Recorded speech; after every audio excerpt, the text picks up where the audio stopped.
আসসালামু আলাইকুম রহমতুল্লাহি ওবরাকাতুহ। রব্বি ইশরাহ লি সদরি ওয়াইসির লি আমরি ওয়াহলুল উকদাতাম মিন লিসানি ইয়াফকাহু কাওলি।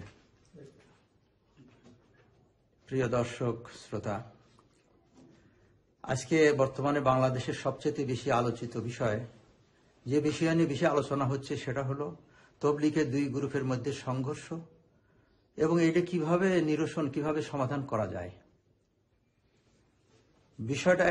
বিষয় নিয়ে বর্তমানে বিজ্ঞ ওলামায়ে কেরাম, তবলিগের আমাদের মেহনতের সাথী, বিভিন্ন পেশাজীবী সাংবাদিকরা বিভিন্ন মতামত দিয়েছেন। অনেকে ভালো মতামত দিয়েছেন, তারপরেও এই বিষয়ে কথা বলার অনেক অবকাশ রয়েছে বলে আমি মনে করছি। বিষয়টা হলো যে একটা বিল্ডিং এর বাইরে থেকে তার আর্কিটেকচার, তার ডিজাইন, তার রং, তার স্টাইলস, এগুলো দেখে বিল্ডিং সম্পর্কে পরিপূর্ণ ধারণা পাওয়া যাবে না, বা বর্ণনাও অসম্পূর্ণ থেকে যাবে। কিন্তু ইন্টেরিয়র যদি দেখা যায় বিল্ডিং এর, এবং এক্সটেরিয়র যদি দুইটাই দেখা যায়, তো সেই বর্ণনাটা পরিপূর্ণ হবে। তো আমাদের তবলিগে যে যারা মতামত দিচ্ছেন বিভিন্নভাবে, তারা আসলে অনেকেই তবলিগের মেহনতের সাথে জড়িত নয়। তবলিগের মেহনতের দুইটা অংশ রয়ে গেছে। একটা অংশ হলো দাওয়াত ইলাল্লাহ, অর্থাৎ মানুষকে আল্লাহর দিকে ডাকা। আরেকটা হলো খুরুজ ফি সাবিলিল্লাহ। অনেকে দাওয়াত ইলাল্লাহকে পরিপূর্ণ তবলিগ বলে মনে করছেন। এটা সম্পূর্ণ ভ্রান্ত ধারণা।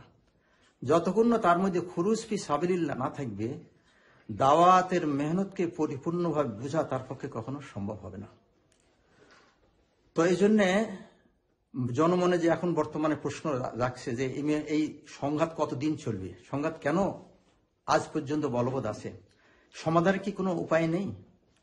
তো এই বিষয়ে আমি আমার মতামত ব্যক্ত করব, যাতে জিনিসটা শ্রোতাদের কাছে, দর্শকদের কাছে অনেকটা পরিষ্কার হয়ে যায়। দুনিয়াতে দুইটা মানুষের মধ্যে দ্বন্দ্ব হতে পারে, দুনিয়াতে দুইটা গ্রুপের মধ্যে দ্বন্দ্ব হতে পারে, দেশের মধ্যে যুদ্ধ বিগ্রহ দ্বন্দ্ব হতে পারে। এই যত দ্বন্দ্ব, কলহ, বিবাদ, এর মূলে চারটে বেসিক উপাদান রয়ে গেছে, গবেষণা করা গেছে। চারটে বেসিক জিনিস, যে কারণে মানুষের মধ্যে মারামারি, দ্বিধাদ্বন্দ্ব সৃষ্টি হয়। তার মধ্যে প্রথম নাম্বার যে জিনিসটা, সেটা হলো আমাদের বঞ্চিত থাকা, জুলুম করা, কারো উপর জুলুম করা। জুলুম, বৈষম্য খুব গুরুত্বপূর্ণ জিনিস। আজকে আমাদের পৃথিবীতে একটা দেশ সবাই জানে, ফিলিস্তিন। তারা ইসরায়েলদের দ্বারা কি পরিমাণ বৈষম্যের শিকার, নির্যাতনের শিকার। অথচ ইসরায়েল বলতেছে যে ফিলিস্তিনিরা সন্ত্রাসী, আর ফিলিস্তিনিদের খাদ্যের ব্যবস্থা নাই, ওষুধের ব্যবস্থা নাই, বাসস্থানের ব্যবস্থা নাই, বোমা মারা হচ্ছে। দুই একবার যদি প্রতিরোধ করা যায়, তখনই তাদের মধ্যে ফিলিস্তিনিরা সন্ত্রাসী বলে আখ্যায়িত করা হচ্ছে। ইউরোপ, আমেরিকাও এক সুরে বলতেছে ফিলিস্তিনিরা সন্ত্রাসী। আসলে কি ফিলিস্তিনিরা সন্ত্রাসী? সেটা হলো মূল বিষয়। তাদের উপরে বৈষম্য করা হয়েছে। দ্বিতীয় নম্বর যে উপাদান সংঘর্ষের, সেটা হলো আধিপত্য বিস্তার। ইসরায়েল বরাবরই জমি দখল, আস্তে আস্তে সম্প্রসারণ নীতি, আধিপত্য বিস্তারকে কেন্দ্র করে আজকে বিরোধ কখনো মীমাংসা হচ্ছে না। ধীরে ধীরে তার আধিপত্য বিস্তারকে বেড়েই চলেছে। এটা একটা গুরুত্বপূর্ণ বিষয়। তৃতীয় গুরুত্বপূর্ণ বিষয়, সেটা হলো যে তৃতীয় পক্ষের অনুপ্রবেশ। যেমন যুক্তরাষ্ট্র বরাবরই ইসরায়েলকে সাহায্য করে যাচ্ছে, অস্ত্র দিয়ে, জনবল দিয়ে, টাকা দিয়ে, অর্থ দিয়ে, গোলা বারুদ দিয়ে। ইউরোপরাও বসে নাই, ইংল্যান্ডও বসে নাই, সবাই মিলে যে তৃতীয় পক্ষ, যে দুটো পক্ষকে সমাধান করার পরিবর্তে তৃতীয় পক্ষ অনুপ্রবেশ হওয়ার কারণে এইটা আর কখনো সমাধান হচ্ছে না। চতুর্থ নম্বর বিষয় যে জিনিসটা সংঘর্ষ, সেটা হলো যে এটা বন্ধ করার জন্য কোনো রাষ্ট্রীয়ভাবে, কোনো সমস্ত জাতিসংঘভাবে বা কোনো অভিভাবক, কোনো রাষ্ট্র কেউ ভালো উদ্যোগ নিচ্ছে না। এই চারটা মূল উপাদান, এর সংক্ষেপে আমি শেষ করে দেবো ইনশাআল্লাহ। প্রথম উপাদান বলছিলাম যে বৈষম্য। আজকে 7টা বছর হলো, 2018 সাল থেকে পর্যন্ত তবলিগের যে বিভাজন হয়েছে, এরপরে বিগত সরকারের আমল থেকেই আমাদের তবলিগের যে দুইটা পন্থী, এখন আর তবলিগের দুইটা পন্থী বলা যাবে না। তবলিগের এখন 3টা গ্রুপ। একটা গ্রুপ সুরাই নিজাম, আমাদের মৌলানা জুবাইর সাহেবের নেতৃত্বে সুরাই নিজাম, যেটা শুরু ভাগ হয়ে গেছিল 18 সালে। এরপর এর সাথে হেফাজতপন্থী যারা মৌলানা মামুনুল হকের গ্রুপ, যেটা বলে ওলামায় গ্রুপ, তাদের জিজ্ঞাসা করেন আপনার তবলিগের কোন গ্রুপ, তারা বললো আমরা ওলামা গ্রুপ। তারা কিন্তু জুবাইর গ্রুপ বলবে না কখনো, তারা এখন নিজেদের পরিচয় দেয় আমরা ওলামা গ্রুপ। বয়স কত? 7 বছর। তারপরে হচ্ছে যে এই যে আপনাদের সুরাই নিজাম, এর বয়স কত? বয়স 7 বছর। এই দুইটা গ্রুপ এখন একত্রিত হয়ে তারা মেহনত করছে। বর্তমানে অবস্থাতে জুবাইর সাহেবের গ্রুপের কোনো নেতৃত্ব না, এই নেতৃত্ব পুরাই এখন চলে গেছে মামুনুল হকের কাছে। পুরা এখন সুরাই নিজাম এবং আমাদের ওলামা গ্রুপের নেতৃত্ব এখন মামুনুল হকের কাছে। এটা একটা বিষয়। দ্বিতীয় বিষয় হলো যে তবলিগের আরেকটা পক্ষ, যেটা মূল ধারা বলা হয়েছে মৌলানা সাদের অনুসারী বলা হয়, মূল ধারা তবলিগ নিজামুদ্দিন মার্কাজের অনুসারী। এই তিনটা গ্রুপ, দুইটা গ্রুপ একত্র হয়ে গেছে বর্তমানে। তো যে কথা বলছিলাম যে বিগত সরকারের আমল থেকেই বিগত 7 বছর শুধু একই আওয়াজ দিয়ে আসতেছে যে আমাদের উপর বৈষম্য করা হচ্ছে, অর্থাৎ সাতপন্থীদের উপর বৈষম্য করা হচ্ছে। কিভাবে? আমরা একটু উদাহরণ দিলে বুঝতে পারবেন। টঙ্গীর মাঠ তবলিগের মাঠ, অথচ 7 বছর 3 দিনের জন্য শুধু এই আমাদের মৌলানা সাদ গ্রুপকে 3 দিনের জন্য শুধু বিশ্ব ইজতেমার জন্য ছাড়া হয়, বাকি সমস্ত বছর মৌলানা জুবাইর সাহেবরা ওনারা আমল করে যাচ্ছেন। এই ব্যাপারে বারবার স্বরাষ্ট্রমন্ত্রীর কাছে আবেদন করা হয়েছে, উনি চেষ্টা করছেন, কিন্তু আবার জিনিসটা থামে গেছে। ওনার ওস্তাদ, ওনার পীর সাহেব একটা মাদ্রাসার মুহতামিম, সবাই জানে, ওনার নাম নেওয়ার দরকার নাই, যে কারণে যে ওনারা যেভাবে বুঝাইছে আবার জিনিসটা থামে গেছে। এটা ফলপ্রসূ হয় নাই, বারবার বঞ্চিত হওয়ার কথা বলা হয়েছে। দ্বিতীয় হলো কাকরাইল মসজিদ। কাকরাইল মসজিদটা ভাগ করে দেওয়া হলো, এক পক্ষ জুবাইর সাহেব মৌলানা সাদ সাহেবের গ্রুপরা মাত্র 2 সপ্তাহ, আর জুবাইর পন্থীরা এখানে 4 সপ্তাহ। এখানে বিরাট একটা বৈষম্য রয়ে গেছে। এই দুই বৈষম্যের ব্যাপারে বরাবরই আলোচনা করা হচ্ছে, আবেদন করা হচ্ছে, বারবার পুলিশের কাছে যাওয়া হচ্ছে, কিন্তু এর সমাধান হয়নি। তাহলে একটা যে বৈষম্যতে ক্ষোভের থেকে মারামারি, 3টা জিনিস লাগানো থাকে। একটা বৈষম্য সৃষ্টি হয়, বৈষম্যতে ক্ষোভের সৃষ্টি হয়, ক্ষোভের থেকে মারামারি। তো যতক্ষণ বৈষম্য নিরসন না হবে ততক্ষণ ক্ষোভ দূর হবে না এবং মারামারি বন্ধ হবে না। দ্বিতীয় যে পয়েন্টটা বলছিলাম যে আধিপত্য বিস্তার, আজকে দেখেন জুবাইরপন্থীর সাথে যেদিন থেকে হেফাজত সংযুক্ত হয়ে গেছে সেদিন থেকে মসজিদে মারামারি শুরু হয়ে গেছে। অথচ একই মেহনত, দুইজন পাশাপাশি মিল মিশের সাথে প্রত্যেকটা মহল্লায় চলতে পারে, কোনো সমস্যা নাই।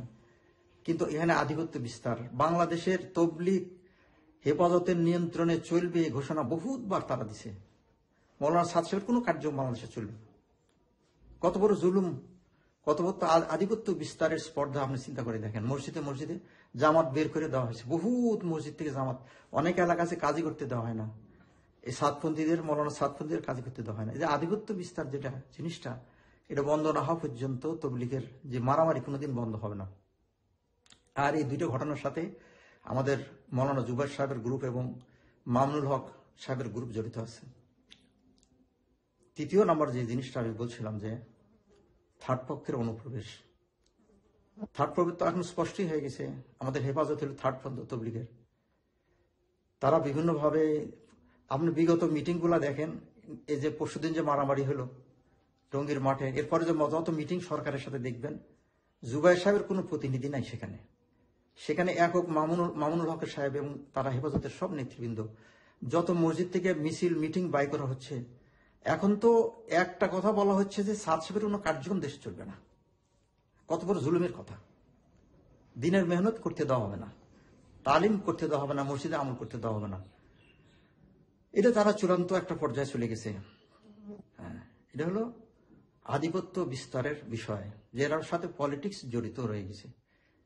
পলিটিক্স। তৃতীয় নম্বর যে জিনিসটা বলছিলাম, থার্ড পক্ষের অনুপ্রবেশ ঘটে গেছে।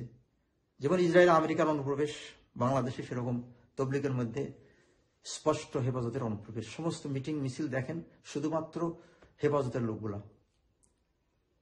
চতুর্থ নম্বর যে বিষয়, সেটা হলো যে প্রশাসনিক বিষয়। বাংলাদেশের 7 বছর প্রশাসন কোনো পদক্ষেপ নেয়নি, দুই পক্ষকে বসায় তাদের সমস্যাগুলো শুনে নাই। কে বঞ্চিত হচ্ছে, কারপর আধিপত্য বিস্তার, কেন এই বিশৃঙ্খলা হচ্ছে জানেও না জানার ভান করা হয়েছে।